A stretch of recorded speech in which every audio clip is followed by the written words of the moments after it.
এখানে প্রায় 2:15-20 হয়েছে, কিন্তু দেখে মনে হচ্ছে যেন সন্ধ্যা হয়ে গেছে। এত পরিমাণের মেঘ করেছে আর এত জোরে বৃষ্টি হচ্ছে, গাছপালাগুলো তো একটুখানি আবার থামলো। এই যে আবার দোলা আরম্ভ করেছে নারকেল গাছটা। আর মাঠের দিকটা তো পুরো অন্ধকার, দেখাই যাচ্ছে না। আর আমার পদ্ম ফুল গাছটা, ওই যে বাবু হেলে দুলে চলছে। না, আমার গাঁদা ফুল গাছটায় কড়ি ভরা, পুরো গাছটায় কড়ি একদম ভরে রয়েছে সুন্দর করে। এই যে একটা দড়ি দিয়ে বাঁধা আছে বলে ওইটা রয়েছে। আর একটা গাছ, এই যে অবস্থা কি, বাজ পড়বে এইবার মেঘে। বাবারে, কানে আমার ভীষণ লাগে বাজ পড়লে, ভয় লাগে।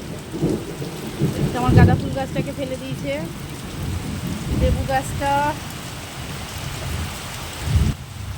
এরকম কীভাবে সব গাছগুলোয় হাওয়া দিচ্ছে আর জোরে বৃষ্টি পড়ছে, যেন মনে হচ্ছে কালবৈশাখী হচ্ছে। এইরকম অবস্থা। এবছর মনে হয় বৃষ্টি যাবে না, বর্ষাকাল একদম চিরস্থায়ী হয়ে রয়েছে।